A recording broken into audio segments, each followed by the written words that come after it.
আকস্মিক বন্যায় বিপর্যস্ত যুক্তরাষ্ট্রের টেক্সাস অঙ্গরাজ্যটির ক্যাম্প মিস্টিকে এ পর্যন্ত প্রাণ গেছে ৮২ জনের। নিহতদের মধ্যে ২৮ জনই শিশু। এখনও নিখোঁজ ৪১ জন। বিশ্লেষকরা বলছেন যে কর্মী সংকটে সময় মতো সতর্ক সংকেত দিতে ব্যর্থ হওয়ায় বেড়েছে ক্ষয়ক্ষতি। আর এদিকে ভারত এবং পাকিস্তানের বৃষ্টি বন্যায় মারা গেছে অন্তত ১৫০ জন। যখন ধ্বংসযজ্ঞ চলছিল তখন সেই বৃদ্ধ দম্পতি ভয়ে পরস্পরের হাত ধরেছিলেন। এভাবেই তারা ভেসে যান। আমরা আশেপাশের ১০ মাইল জায়গা জুড়ে খুঁজেছি, কোথাও তাদের পাইনি। তবে পথে কয়েকজন শিশুর মরদেহ খুঁজে পেয়েছি। মনোরম নদীর তীরের ক্যাম্পে নদীর ধারায় মৃত্যুদূত হয়ে নেমে আসে। তারই বর্ণনা দিচ্ছিলেন এই ভুক্তভোগীরা।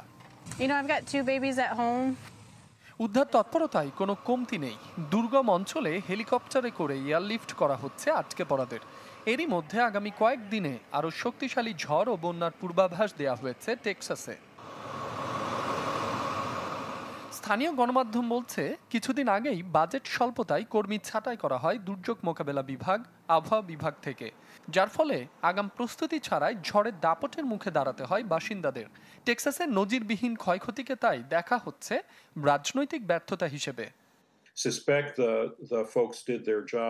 ১১ জনের বদলে যদি ৮ জন নিয়ে ফুটবল খেলতে নামেন তাহলে এর প্রভাব কাজের উপরে পড়বেই।